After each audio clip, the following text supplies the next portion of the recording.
Jeudi 28 novembre 2019, bonjour à tous et soyez les bienvenus. Pour commencer, les titres de ce journal. La visite d'État du président de la République de Côte d'Ivoire dans la région du Hambol se poursuit. Après Katiola hier, le chef de l'État Alassane Ouattara est aujourd'hui à Niakara où il a animé un meeting géant au stade Nalo Bamba.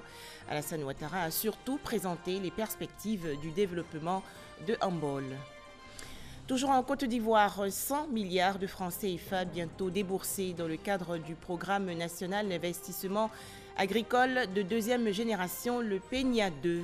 Un accord de financement a été signé récemment entre le ministère de l'Agriculture et ses partenaires financiers et techniques.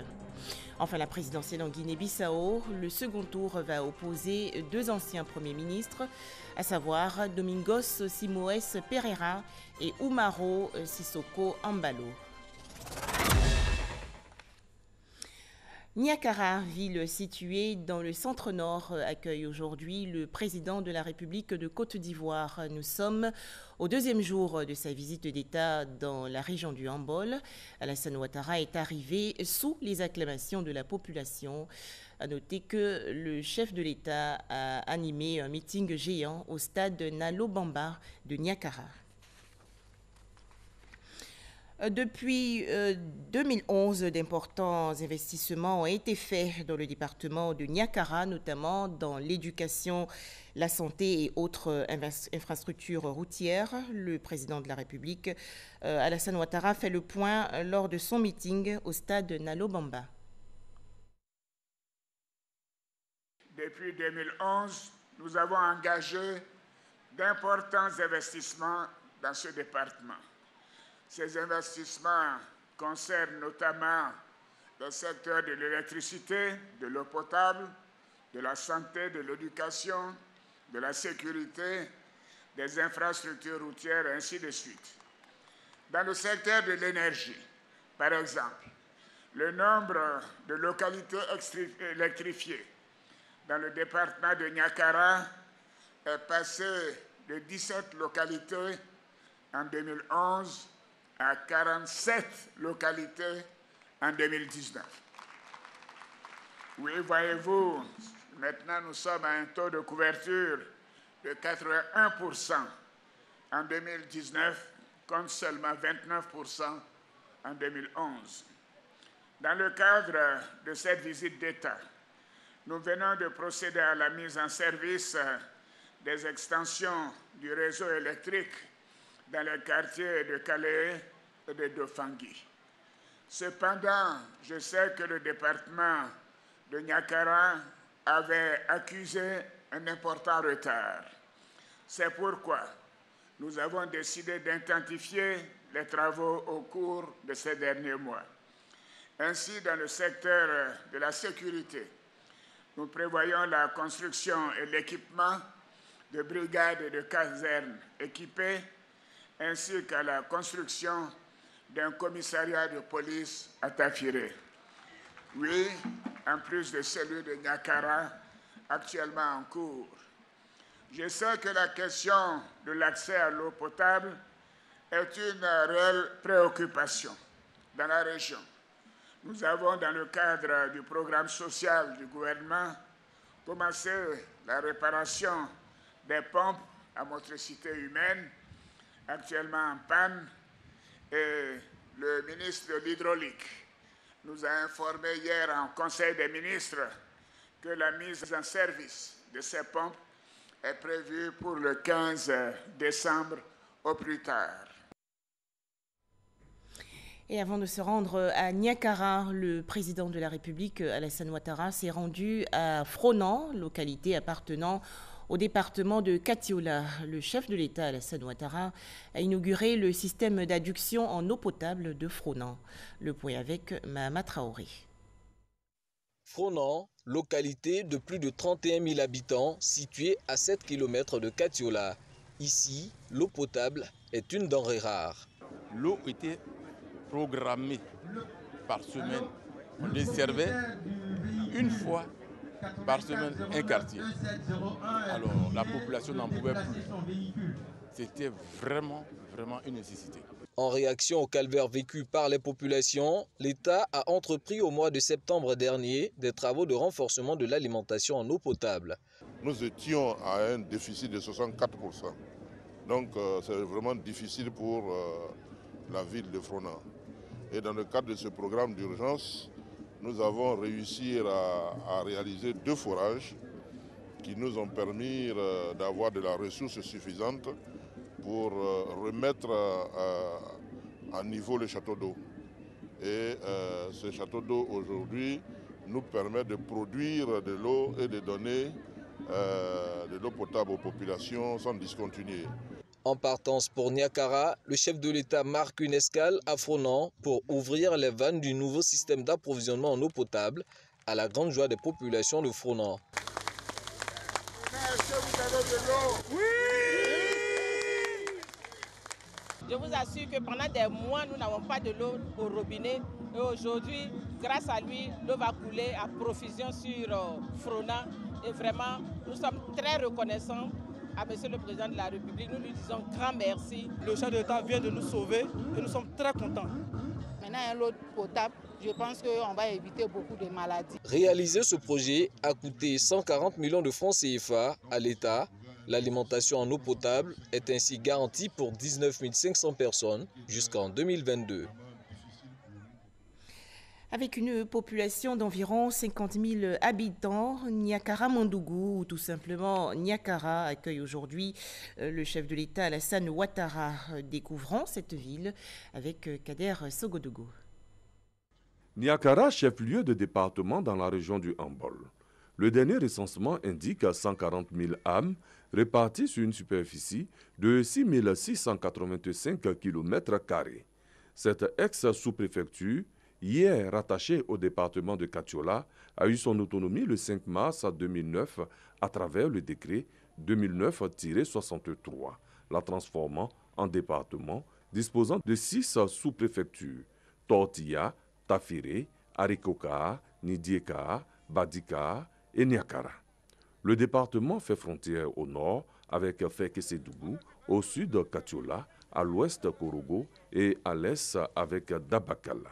L'ethnie dominante est le Tagwana et l'histoire de Niakara est détenue par les garants de la tradition, mais également transmise à l'administration pour servir et valoir ce que de droit. C'est Niakara, mais c'est le colon qui a écrit Niakara. Les ancêtres nous enseignent que Niakara a été créé par Niaker. Et Niaker, c'était un chasseur. Il préparait dans les arbres et il vivait de la cueillette et de la chasse. Le département de Niakara a été créé par décret en 2009, bas 63 du 5 mars 2009. Et le département comprend 6 sous-préfectures. Niakara est essentiellement peuplé de Toton Tagbana et des Sénéfaux venus de Korogo à la recherche de terres cultivables. Nous avons également les communautés étrangères. Nous avons les Peuls maliens, les Burkinabés, les Béninois, les Guinéens. La première activité économique à Niakara reste l'agriculture dominée par le coton et l'anacate. Le riz est également présent. Le 28 novembre 2019 restera une date historique pour Niakara qui va accueillir pour la première fois un chef d'État en exercice dans le cadre d'une visite d'État. Et le peuple Tagwana, à l'unisson, crie « Yegbaklo, président ». Bonne arrivée, Monsieur le Président. Revenons sur le Conseil des ministres qui s'est déroulé hier dans la ville de Katiola, première étape de la visite d'État du président de la République, Alassane Ouattara. Cette réunion a pris plusieurs décisions. Par exemple, dans le cadre de l'égalité entre les hommes et les femmes, l'enfant va porter désormais le nom de son père et de sa mère. Ce premier conseil des ministres, tenu ce mercredi 27 novembre 2019 dans les locaux de la préfecture de Katiola, restera gravé dans les annales de l'histoire du Hambol, tant l'événement revêt un caractère historique. pendant une durée record de 4 heures d'horloge, soit de 11h30 à 15h24.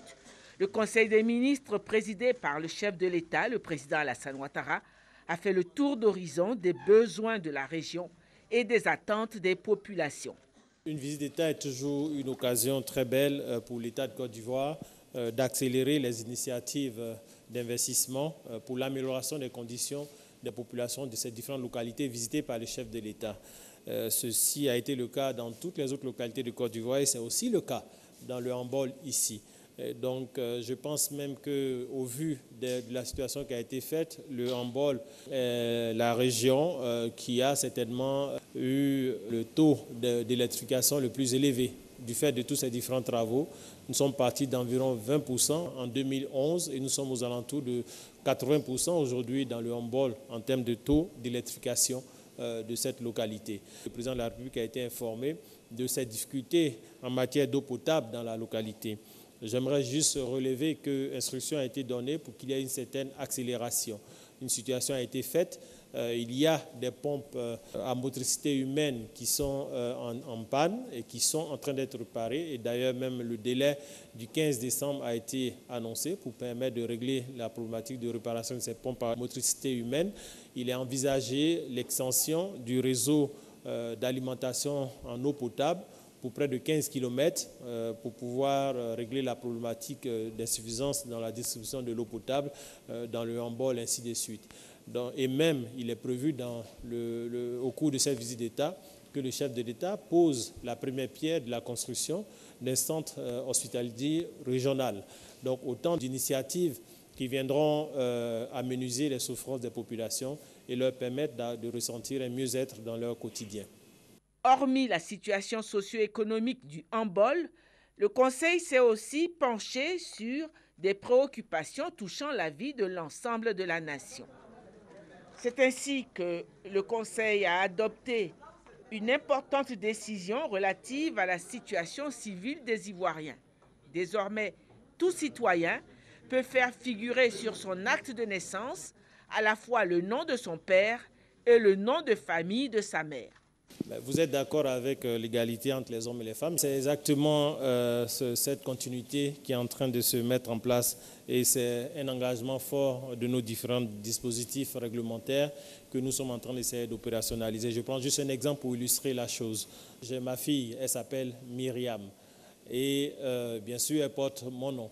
Il peut se trouver du point de vue de la loi, au vu de l'adoption de cette loi, elle pourra désormais, en plus d'avoir mon nom Touré, avoir aussi le nom de sa maman sur l'identité de ma fille. Ce qui est tout à fait légitime parce que vous avez souvent des situations, des familles où il n'y a que des enfants femmes qui sont de la famille.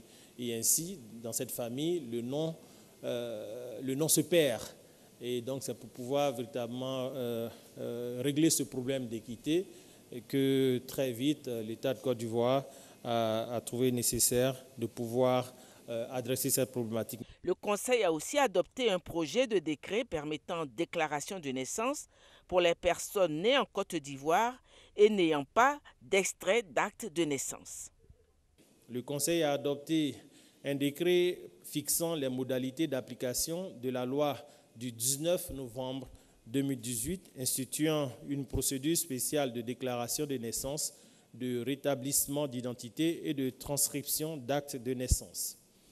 La loi susmentionnée apporte des solutions à la situation des personnes nées en Côte d'Ivoire et qui n'ont jamais été déclarées à l'état civil et à celle des personnes dont les 2 exemplaires des registres d'état civil dans lesquels ont été enregistrées leur naissance sont détruits, détériorés ou portés disparus. La loi numéro 18 novembre 2018 qui va permettre à des personnes nées en Côte d'Ivoire et jamais déclarées de le faire.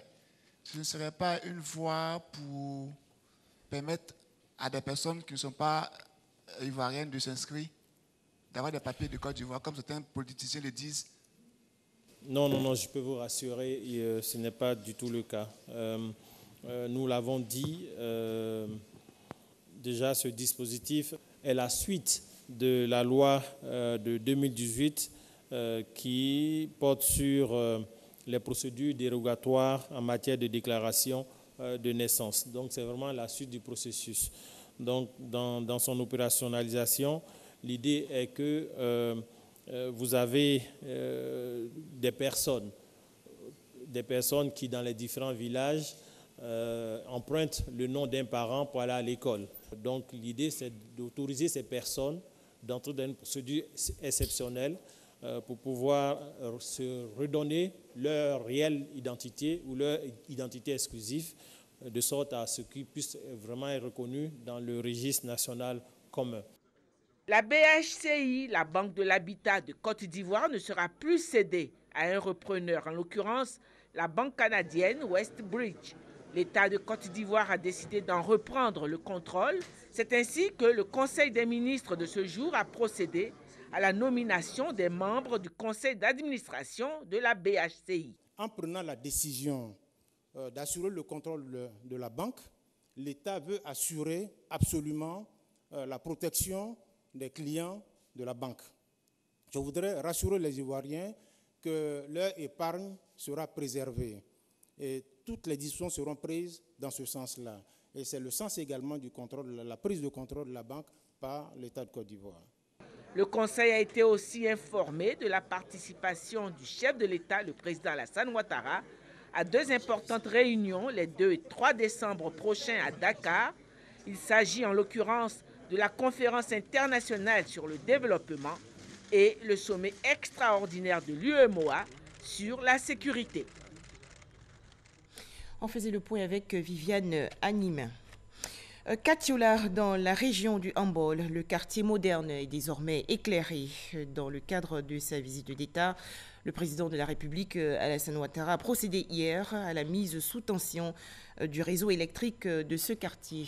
Ce réseau électrique d'un coût d'environ 285 millions de francs CFA, financé par la Côte d'Ivoire et la Banque mondiale, va fournir de l'électricité à 3700 habitants. Mahama Traoré. Quartier moderne de Katiola, jusque-là que des difficultés éprouvées par la population pour bénéficier d'une électricité de qualité. Les soirs, on a les baisses de tension, souvent des coupures même inexplicables. Et puis bon, ça nous cause souvent beaucoup de problèmes avec nos appareils. À partir d'une certaine heure, on avait peur de circuler.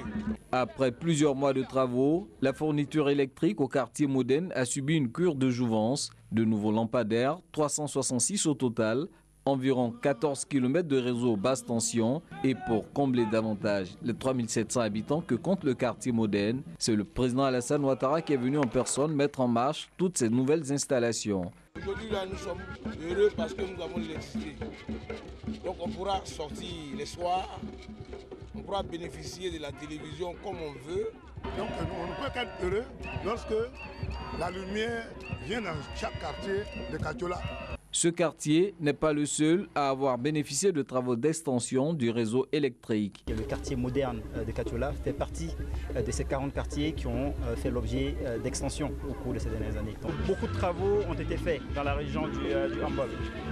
Et ces travaux ont permis de faire passer le taux de couverture d'électricité dans la région du Hambol de 13% en 2011 à aujourd'hui 80% à fin octobre 2019. Donc en 8 ans, le taux de couverture a été multiplié par 6.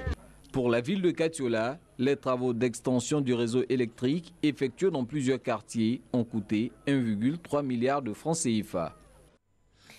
Une grande foule hier à Katiola, dans le centre-nord, pour accueillir le président de la République, Alassane Ouattara. Il a entamé hier sa visite d'État dans la région du Hambol. 4 jours pour communier avec les populations, comprendre leurs problèmes et réalités. Éric Goré.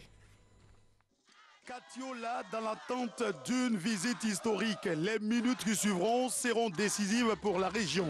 L'événement restera à jamais gravé dans les mémoires et les populations le savent. La radio locale s'est réveillée ce matin avec l'information. Dans quelques minutes seulement, le président de la République sera sur le sol du Hambol. Ce n'est pas un rêve, c'est une réalité. Ces populations qui convergent au lieu de l'accueil. Moi-même, je suis là pour le président Alassane Ouattara. Depuis 6 h du matin, nous sommes là Nous attendons Alassane Ouattara, notre président chéri. À l'instar de toutes mes sœurs, je pense que nous allons exulter de joie tout à l'heure quand nous allons voir le président de la République. 40 ans après la visite du président Félix Houphouët-Boigny, l'histoire se répète. Les personnages ont certes changé, mais l'esprit demeure. Quand Houphouët est arrivé à Katoula en 1979, il a arrangé la ville, car la ville était très propre et très jolie. Et il a préservé la paix dans la ville de Katoula. À l'arrivée d'Alassane, la population de Katoula attend de lui et encore beaucoup, encore la paix. Vraiment, la population le remercie pour l'avoir bien arrangé la ville. Pendant cet accueil, les cultures sont diversifiées. Il y a du son, de la danse et de l'harmonie.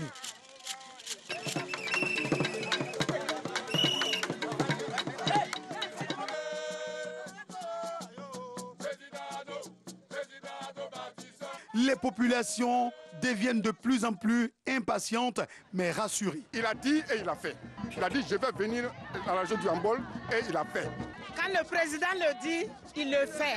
Il est là effectivement. Oui, vous avez raison. Voici le président de la République qui vient de fouler le sol de Katoula. 4 décennies après Félix Houphouët-Boigny, c'est au tour de son fidèle collaborateur. L'adage dit, tel père, tel fils. Houphouët-Boigny a commencé, Alassane Ouattara poursuit l'œuvre. Bonne arrivée, président. Voilà, demain, vendredi 29 novembre 2019, l'étape de Dabakala, toujours dans la région du Hambol.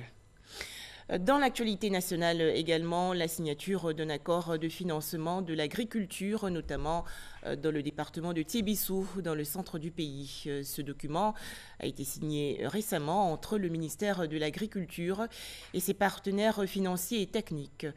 Plus de 100 milliards de francs CFA vont être déboursés dans le cadre du programme national d'investissement agricole de deuxième génération, le PENIA 2.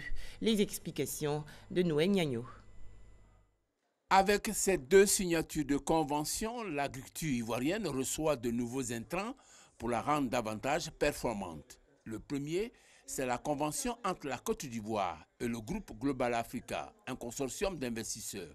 Coût du financement plus de 100 milliards au profit de la région de Tiébissou et prend en compte toute la chaîne des valeurs. Pour mettre en place d'abord les structures, développer des zones agricoles, et ensuite créer des bâtiments et mettre en place des systèmes de production de volailles. Les bénéficiaires, à travers le maire de la localité, ont souligné leur satisfaction. C'est début 2014 que nous avions entamé les démarches. Aujourd'hui, nous venons de signer un accord qui va pouvoir permettre la création de 2500 emplois et permettre à nos parents de pouvoir se prendre en charge. Le second étant la convention avec le groupe Visa a trait au paiement électronique des producteurs avec des dispositions adaptées au monde paysan. Nous développons des solutions USSD. Vous savez que dans le même monde agricole, malgré qu'ils ne savent pas lire, ils savent manipuler le téléphone pour pouvoir communiquer. Donc nous allons utiliser des codes par exemple USSD. Nous allons utiliser l'appareil photo du téléphone, si c'est un téléphone Android, pour pouvoir scanner un QR code pour pouvoir pousser la transaction.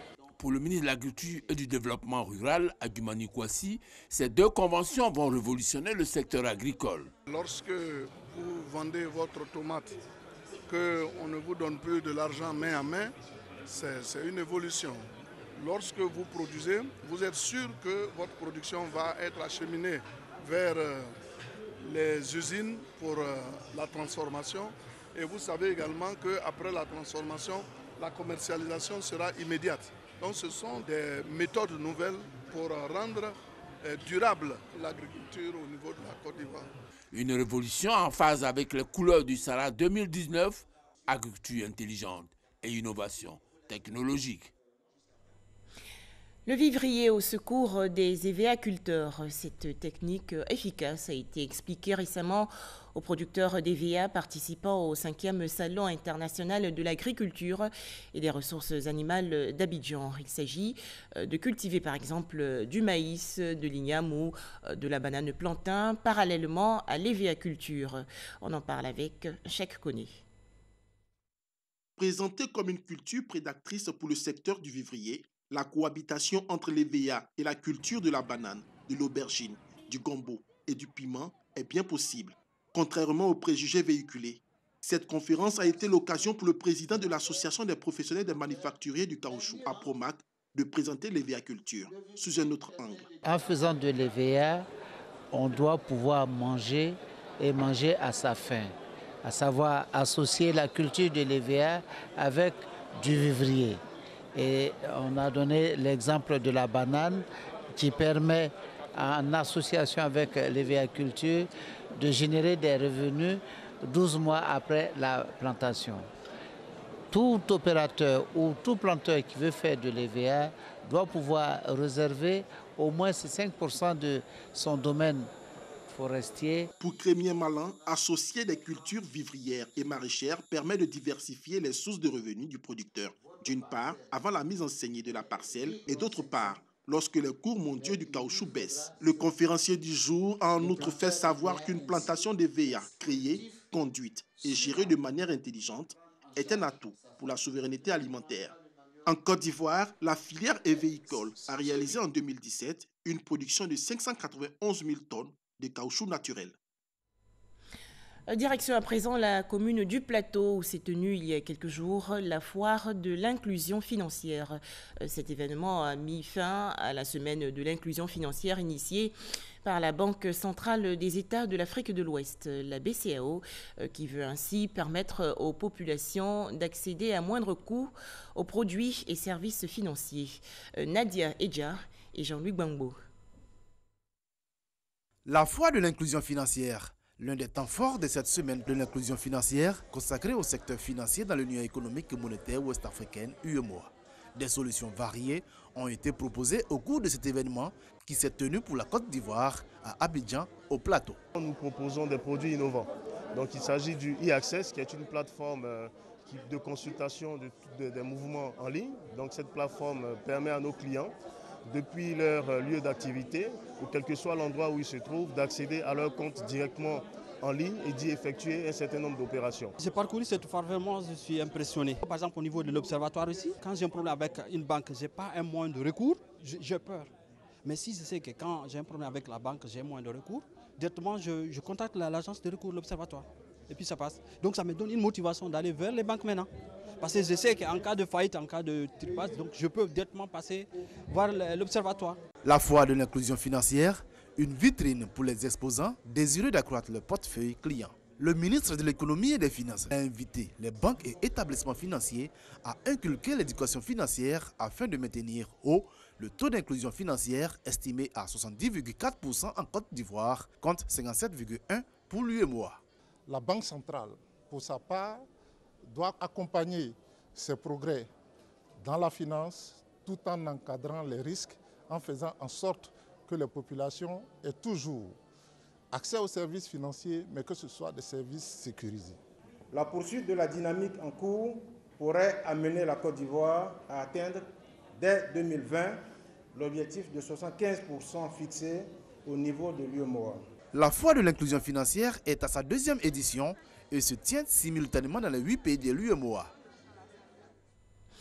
À Bingourou, dans la partie est du pays, les populations ont été sensibilisées récemment aux dangers de la drogue et de son trafic. C'est une initiative de la direction de la police des stupéfiants et drogues. Et pour marquer cette campagne de sensibilisation, la DPSD a procédé à l'incinération d'une importante quantité de drogue saisie il y a quelques jours dans la région de l'Indénié-du-Ablin. Les précisions de Herman Niamien. La direction de la police des stupéfiants et des drogues dans le chef-lieu des régions de l'Indénié-du-Ablin. Il s'agit pour ces policiers venus en grand nombre à Bingourou de sensibiliser les populations sur les dangers liés à la consommation et au trafic illicite des drogues et stupéfiants. Selon la directrice de cette unité de la police, le choix d'Abengourou pour cette cérémonie revêt un intérêt particulier. Dans nos statistiques, la drogue vient essentiellement du Ghana. Et votre région est une région de transit et de dispatching et aussi de consommation. Et donc nous avons estimé nécessaire pour que notre message ait une portée nationale et une portée primordiale de venir dans votre région et commencer notre vulgarisation. Pour cette année 2019 à Bingourou, Selon le commissaire principal Touré Mabonga, 40 tonnes de médicaments de qualité inférieure ont été saisis et il y a à peine une semaine, 40 kg de cannabis ont été également saisis dans un véhicule de transport en commun. Justement après la conférence publique animée par un officier de la police des stupéfiants, une importante quantité de drogue saisie a été incinérée à Abetekro, village situé à 3 km d'Abengourou. Les produits que nous venons d'incinérer, il y a 71 tonnes de médicaments de qualité inférieure et falsifiés, composés essentiellement de tramadol, de rivotril, de diazépam, de valium et de tout autre médicament que nous avons saisi sur le marché noir et des médicaments en provenance du Ghana voisin.